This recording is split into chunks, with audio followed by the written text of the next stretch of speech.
नमस्कार दोस्तों, सुप्रभात, गुड मॉर्निंग। आदि शंकर एकेडमी के करंट अफेयर की क्लास में आपका बहुत बहुत स्वागत है। दोस्तों, हम आपके लिए लेकर आए हैं अच्छी बात, और अच्छी बात यह है कि जीवन में समस्याओं का सामना इसलिए करना पड़ता है ताकि हम उनसे लड़कर और भी मजबूती के साथ निकल कर आएँ। बिल्कुल सही बात है ये। हमारे जीवन में तरह तरह की परेशानियाँ, कठिनाइयाँ आती रहती हैं जिनसे हम घबराते हैं, लेकिन ये परेशानियाँ या चुनौतियाँ जितनी भी होती हैं, ये सभी हमें कुछ ना कुछ सिखाकर अवश्य जाती हैं, और इनसे हमें सीखना चाहिए, स्वयं को मजबूत बनाना चाहिए, क्योंकि इनसे निकलकर जब आप आगे जाएंगे तो आप बहुत ही मजबूत व्यक्ति बनेंगे और आगे आने वाली बड़ी से बड़ी कठिनाइयाँ, बड़ी से बड़ी चुनौतियों को आसानी से हल कर पाएंगे और अपने जीवन को अच्छा और सरल बना पाएंगे। चलिए बढ़ते हैं आज के क्लास में। तो आज की क्लास का पहला प्रश्न देखते हैं। पहला प्रश्न है, हाल ही में वैश्विक पवन दिवस कब मनाया गया है? When was global wind day celebrated recently? तो यह अभी हाल ही में मनाया गया है, 15 जून को। याद रखेंगे, 15 जून को मनाया गया है यह। इसको मनाने की शुरुआत की बात की जाए तो वर्ष 2007 से इसे यूरोपीय पवन ऊर्जा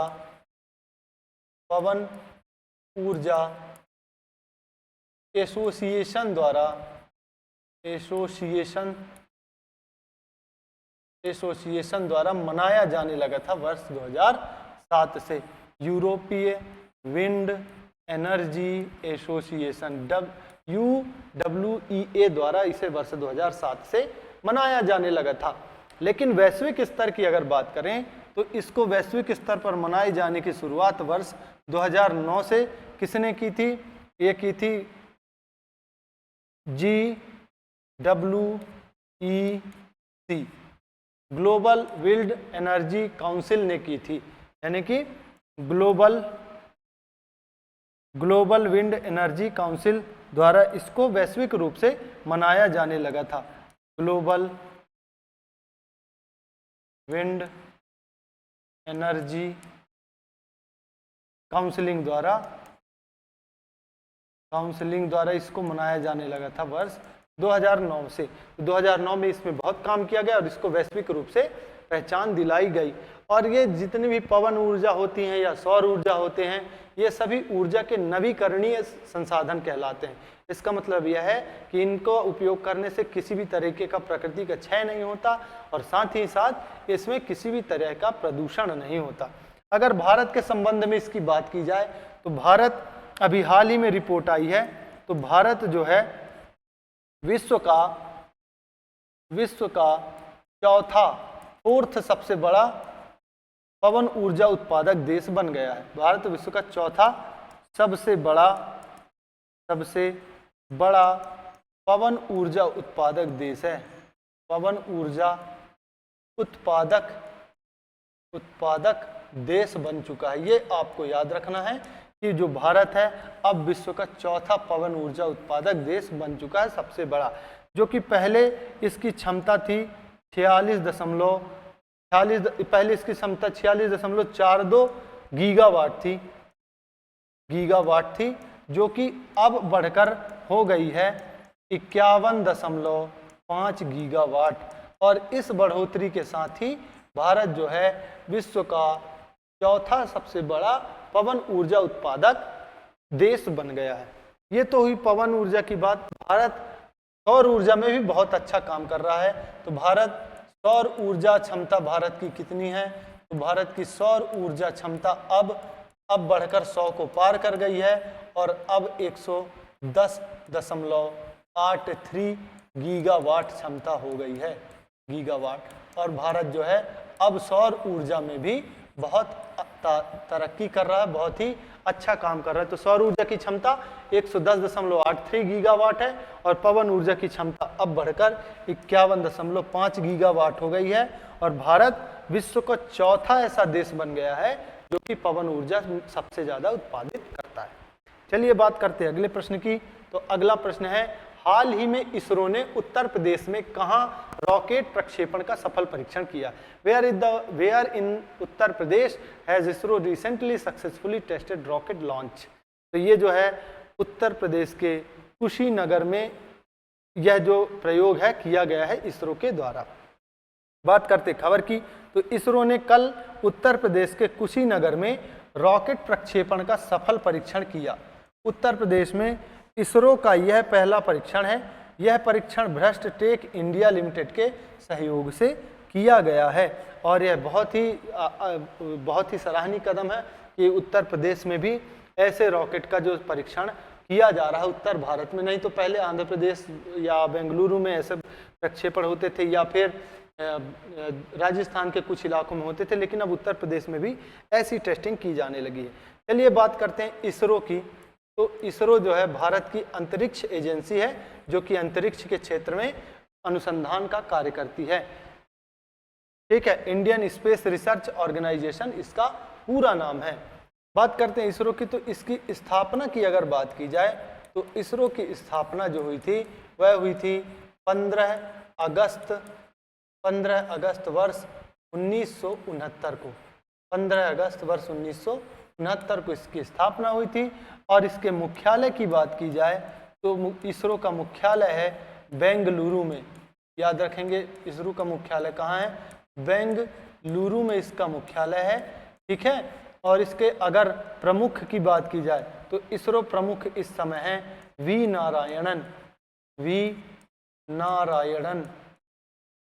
नारायणन इस समय प्रमुख हैं किसके? इसरो के। ये आपको ध्यान रखना है। इसरो का पूरा नाम है Indian space research organisation. Indian space research organisation इसका पूरा नाम है। भारतीय अंतरिक्ष अनुसंधान संस्थान इसका पूरा नाम है। और ये सभी अंतरिक्ष कार्यक्रम हैं जो कि इसरो चलाता रहता है। और अंतरिक्ष कार्यक्रम की अगर बात की जाए तो अंतरिक्ष कार्यक्रम के जनक भारत में अंतरिक्ष कार्यक्रम के जनक, ये बहुत ही इंपॉर्टेंट है, कार्यक्रम के जनक। और पूछा गया प्रश्न है कि भारत में अंतरिक्ष कार्यक्रम के जनक कौन थे? तो भारत में अंतरिक्ष कार्यक्रम के जनक थे डॉक्टर विक्रम साराभाई। ये भारत में अंतरिक्ष कार्यक्रम के जनक माने जाते डॉक्टर विक्रम साराभाई। और बहुत ही इंपॉर्टेंट नाम है। ये एक ऐसा नाम है जिसने भारत की अंतरिक्ष को देखने की दृष्टि ही बदल दी थी। और अंतरिक्ष जितने भी अनुसंधान थे उनको भारत को यहाँ तक लाके खड़ा करने में इनका बहुत बड़ा योगदान था डॉक्टर विक्रम साराभाई का। चलिए बात करते हैं अगले प्रश्न की। तो अगला प्रश्न है अंतरराष्ट्रीय एल्बिनिज्म जागरूकता दिवस 2025 कब मनाया गया है? When is international albinism awareness day 2025 observed? तो ये जो है मनाया गया है हाल ही में 13 जून को। याद रखेंगे यह जो दिवस है मनाया जाता है 13 जून को। बात करते खबर की, तो अंतरराष्ट्रीय एल्बिनिज्म जागरूकता दिवस हर साल 13 जून को मनाया जाता है। इस दिन का उद्देश्य एल्बिनिज्म से पीड़ित लोगों के अधिकारों की सुरक्षा, उनके प्रति भेदभाव को समाप्त करना और जागरूकता फैलाना है। बात करते थोड़ा सा एल्बिनिज्म की, तो एल्बिनिज्म एक ऐसी असंक्रामक बीमारी है, मतलब कि संक्रामक नहीं है, किसी भी एक व्यक्ति से दूसरे व्यक्ति में नहीं फैलती, लेकिन ऐसी बीमारी है जो जेनेटिक है, माता और पिता दोनों से आ सकती है यह बीमारी। और इस बीमारी में होता क्या है? तो इस बीमारी में त्वचा, बाल, आँखें, ऐसे सारे अंगों से, आँखें ऐसे सभी अंगों से रंजकता की कमी हो जाती है। रंजकता का मतलब है मेलेनिन नाम का एक प्रोटीन होता है, मेलेनिन नाम का, जो कि क्या करता है? धूप से आने वाली जो हानिकारक किरणें हैं उनसे हमारी त्वचा की रक्षा करता है। तो इस मेलेनिन की कमी के कारण इनकी त्वचा जो है गुलाबी या सफ़ेद रंग की हो जाती है। इनके बाल, आँखें सभी ऐसे गुलाबी या सफ़ेद रंग के हो जाते हैं, जिससे कि इन्हें त्वचा का कैंसर होने का खतरा होता है। त्वचा का कैंसर होता है।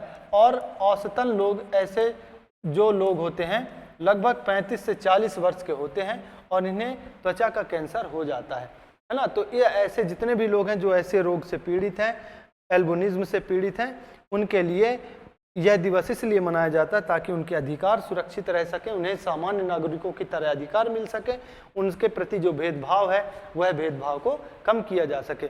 और इस दिवस को मनाने की अगर बात की जाए तो इस दिवस को मनाने की शुरुआत जो है इसकी शुरुआत हुई थी 13 जून, शुरुआत जो हुई थी 13 जून वर्ष 2015 से। याद रखेंगे यह डेट कि इसकी शुरुआत 13 जून 2015 से हुई थी। चलिए बात करते हैं अगले प्रश्न की। तो अगला प्रश्न है कि हाल ही में भारत की सुरुचि सिंह ने महिलाओं की 10 मीटर एयर पिस्टल प्रतिस्पर्धा में कौन सा पदक जीता है? तो ये भारत की सुरुचि सिंह हैं, इन्होंने 10 मीटर वाली जो प्रतिस्पर्धा होती है उसमें बहुत ही अच्छा प्रदर्शन किया और स्वर्ण पदक जीत लिया है। बात करते खबर की। तो जर्मनी के म्यूनिख में विश्व कप निशानेबाजी का विश्व कप एक्चुअली चल रहा है। तो विश्व कप निशानेबाजी में भारत की सुरुचि सिंह ने महिलाओं की 10 मीटर एयर पिस्टल स्पर्धा के फाइनल में स्वर्ण पदक जीता है। विश्व कप में सुरुचि का इस प्रतिस्पर्धा में यह लगातार तीसरा व्यक्तिगत स्वर्ण पदक है। याद रखेंगे बहुत ही प्रतिभावान खिलाड़ी हैं और इन्होंने 3 स्वर्ण पदक जो है लगातार जीत लिए हैं। आप इस चित्र में देख पा रहे हैं कि इस चित्र में देश की होनहार बेटी सुरुचि सिंह बनी हुई हैं, सुरुचि सिंह। और यह नाम आपको अभी कई दिनों तक सुनने को मिलेगा, सुरुचि सिंह, क्योंकि इन्होंने निशानेबाजी के विश्व कप में गोल्ड मेडल जीता है। चलिए बात करते हैं अगले प्रश्न की। तो अगला प्रश्न है कि हाल ही में आईसीसी विश्व टेस्ट चैंपियनशिप 2025 किसने जीती है? Who has recently won the ICC World Test Championship 2025? तो ये जो जीत ली है दक्षिण अफ्रीका ने जीती है यह टेस्ट सीरीज। और दक्षिण अफ्रीका ने वर्ष 1997 के बाद पहली बार आईसीसी की कोई भी ट्रॉफी जीती है। तो 1997 में साउथ अफ्रीका ने नॉकआउट का मुकाबला था आईसीसी चैंपियंस ट्रॉफी का, वो जीता था। और अब जाकर लगभग 27 वर्षों के बाद इसने फिर से जीत ली है कौन सी? आईसीसी की एक ट्रॉफी जिसे बोलते हैं आईसीसी विश्व टेस्ट चैंपियनशिप। आईसीसी विश्व टेस्ट चैंपियनशिप की बात करें तो इसकी जो शुरुआत हुई थी, इसकी शुरुआत की बात अगर की जाए तो इसकी शुरुआत हुई थी 1 अगस्त वर्ष 2019 से इसकी शुरुआत हुई थी। और इसको हर 2 साल के साइकिल के रूप में ऑर्गेनाइज किया जाता है। और पहला जो साइकिल था वर्ष 2019 से लेकर 2021 तक चला था। और इसमें 2 टीमें फाइनलिस्ट हुई थी। एक टीम जो थी अपना प्यारा भारत था और भारत के साथ न्यूजीलैंड भी इस टेस्ट चैंपियनशिप के फाइनल में पहुंचा था पहले वाले में। और इसमें न्यूजीलैंड जीत गया था, भारत को इसने हरा दिया था। और दूसरा साइकिल जो है वह 2021 से लेकर 2023 तक चला और इसमें भी भारत भी फाइनल में पहुंचा था। और भारत के साथ इस बार थी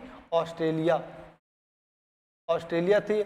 और इसमें फिर से भारत को हार का सामना करना पड़ा और ऑस्ट्रेलिया ने इस टेस्ट चैंपियनशिप को भारत से जीत लिया था वर्ष 2023 में। लेकिन अब जो है वर्ष 2023 से लेकर 25 वाला साइकिल चल रहा था और इसमें 2 टीमें फाइनलिस्ट हुई।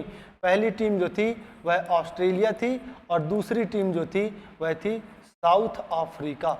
और साउथ अफ्रीका ने इस बार ऑस्ट्रेलिया को हरा दिया है अभी हाल ही में और अब बन गया है विश्व टेस्ट चैंपियनशिप का खिताब इसने अपने नाम कर लिया। और 1997 के बाद पहली बार ऐसा जब साउथ अफ्रीका ने कोई भी आईसीसी की ट्रॉफी जो है अपने नाम पर की है।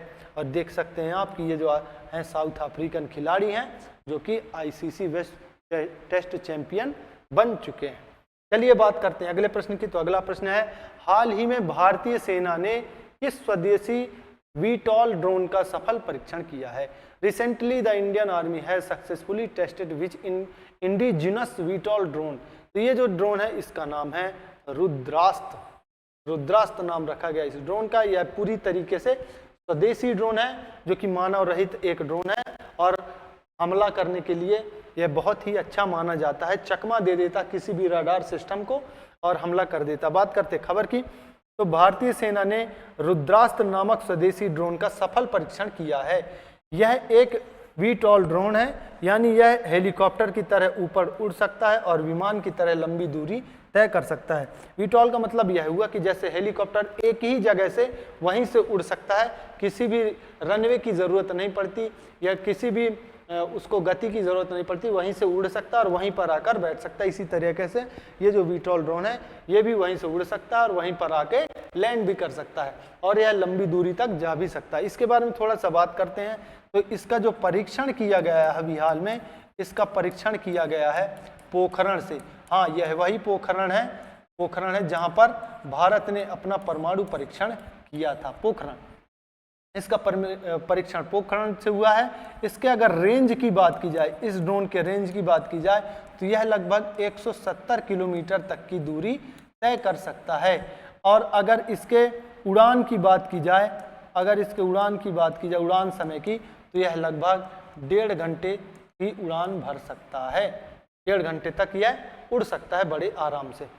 चलिए बात करते हैं अगले प्रश्न की। तो अगला प्रश्न है कि गोरखपुर परमाणु ऊर्जा संयंत्र में बिजली उत्पादन कब से शुरू होने की संभावना है? When is the power generation likely to start at the Gorakhpur nuclear power plant? तो गोरखपुर में न्यूक्लियर प्लांट अभी स्थापित किया गया है और इससे लगभग 2031 तक में इससे बिजली जो है प्राप्त करने लगेंगे भारत सरकार। गोरखपुर हरियाणा, और ये याद रखेंगे कि ये जो गोरखपुर है ये उत्तर प्रदेश वाला गोरखपुर नहीं है, यह गोरखपुर है हरियाणा में जो गोरखपुर है वहां की बात की जा रही। बात करते खबर की, तो गोरखपुर हरियाणा परमाणु ऊर्जा संयंत्र में वर्ष 2031 से बिजली का उत्पादन शुरू हो जाएगा। गोरखपुर फतेहाबाद हरियाणा में बन रहा है उत्तर भारत का यह पहला परमाणु ऊर्जा संयंत्र है। इसकी कुल क्षमता 2800 मेगावाट होगी, यानी 2800 मेगावाट इसकी क्षमता होगी। 700 मेगावाट के 4 रिएक्टर होंगे। इस परियोजना में कुल जो बिजली उत्पादन है वह 2800 मेगावाट होगी, लेकिन एक ऐसी 4 यूनिट होंगी 700 मेगावाट की। ठीक है, ये भारत, उत्तर भारत का पहला जो है परमाणु ऊर्जा संयंत्र है हरियाणा में, जो कि बनने जा रहा है। चलिए बात करते हैं अगले प्रश्न की। तो अगला प्रश्न है कि मुख्यमंत्री जीवन अनुप्रेरणा योजना किस राज्य में शुरू की गई है? In which state has chief minister Jeevan Anuprerana योजना बीइंग स्टार्टेड? तो ये जो है असम राज्य में स्टार्ट की गई है। असम राज्य के मुख्यमंत्री आप देख सकते हैं कि हिमंता बिस्वा शर्मा बने हुए हैं, इन्होंने इस योजना की शुरुआत की है। बात करते खबर की, तो असम के शोध विद्वानों को सशक्त बनाने के लिए असम के मुख्यमंत्री हिमंत बिस्वा शर्मा मुख्यमंत्री जीवन प्रेरणा योजना को शुरू कर चुके हैं। इस योजना का उद्देश्य दिव्यांग विद्वानों पर ध्यान केंद्रित करते हुए शोध विद्वानों को एक मुफ्त वित्तीय सहायता प्रदान करना है, ताकि वे असम में अनुसंधान और विकास के लिए एक नए युग की शुरुआत कर सकें। और जितने भी विद्वान हैं, चाहे उसमें दृष्टिबाधित हों या जितने भी दिव्यांग विद्वान हैं, उन सभी विद्वानों को भी इसमें सम्मिलित किया गया है और उनके लिए एक निश्चित जो एक मुफ्त राशि यह जो असम की सरकार है वह प्रोवाइड कराएगी, जिससे वे अपने अनुसंधान के कामों को भली भांति से अच्छे तरीके से कर पाएँ। और ऐसा कर पाने से असम में जितने भी अनुसंधान कार्य हैं उसमें तेजी लाई जाएगी और असम की जो प्रगति है वह बढ़ेगी। चलिए बात करते हैं असम की। तो असम की राजधानी की अगर बात की जाए तो असम की राजधानी है दिसपुर। दिसपुर यहाँ की राजधानी है, दिसपुर। अगर यहाँ के राज्यपाल की बात की जाए तो असम राज्य के राज्यपाल हैं लक्ष्मणाचार्य। लक्ष्मण आचार्य यहाँ के राज्यपाल हैं। अगर मुख्यमंत्री की बात की जाए तो यहाँ के मुख्यमंत्री हैं, फोटो में देख ही रहे हैं आप सभी, हेमंता बिस्वा शर्मा। हेमंता बिस्वा शर्मा यहाँ के मुख्यमंत्री हैं। इतना आपको याद रखना है। तो दोस्तों अगला प्रश्न है यह है कि हाल ही में ऑपरेशन ट्रू प्रॉमिस 3 किस देश ने चलाया है? Which country has recently launched operation true promise? तो अभी हमने पिछले करंट अफेयर में देखा था कि राइजिंग लायन नाम का एक ऑपरेशन था, वह चलाया था। राइजिंग लायन नाम का जो एक ऑपरेशन था वह चलाया था किसने? वह चलाया था इजराइल ने। इजराइल ने चलाया था। किसके ऊपर यह ऑपरेशन चलाया था? ईरान के ऊपर। ईरान के खिलाफ यह ऑपरेशन चलाया गया था कि ईरान में जितने भी परमाणु कार्यक्रम चल रहे थे उनको ध्यान में रखते हुए इजराइल ने यह कहा कि ऐसे इजराइल किसी भी देश के ऊपर ऐसे परमाणु कार्यक्रमों को नहीं चलाने दे सकता जिससे कि इजराइल के अस्तित्व को खतरा पैदा हो सके। इसके तहत इजराइल ने चलाया था राइजिंग लायन। जब जैसे ही राइजिंग लायन चलाया और कुछ मिसाइलें या कुछ अटैक किए ईरान के ऊपर, तो उसके बदले में ईरान ने इजराइल के खिलाफ एक ऑपरेशन चलाया जिसे नाम दिया ऑपरेशन ट्रू प्रॉमिस। तो ऑपरेशन ट्रू प्रॉमिस किसके खिलाफ चलाया गया? इजराइल के खिलाफ चलाया गया। Operation true promise, operation true promise 3, इसे यह नाम दिया गया और इजराइल के खिलाफ यह ऑपरेशन चलाया जाने। तो पहले इजराइल ने चलाया ईरान के खिलाफ और फिर ईरान ने चला दिया इजराइल के खिलाफ। तो इसका सही उत्तर है कि हाल ही में ऑपरेशन किस देश ने चलाया? तो ये चलाया है ईरान ने, और ईरान ने चलाया है इजराइल के खिलाफ। यह भी आपको याद रखना। चलिए दोस्तों, तो आज के करंट अफेयर की क्लास में हम आप सभी के लिए इतने ही प्रश्न लेकर आए थे। इन प्रश्नों का संग्रह अगर आपको बहुत अच्छा लगा हो तो हमारी वीडियो को लाइक करें और कमेंट के माध्यम से अपने सुझाव हम तक पहुंचाएं। हमारी इस वीडियो को अधिक से अधिक लोगों तक शेयर करें ताकि हमें और अधिक खुशी मिल सके और यह जो वीडियो है अधिक से अधिक लोगों तक पहुंच सके। आप सभी का वीडियो के अंत तक बने रहने के लिए बहुत बहुत धन्यवाद। जय हिंद, जय भारत।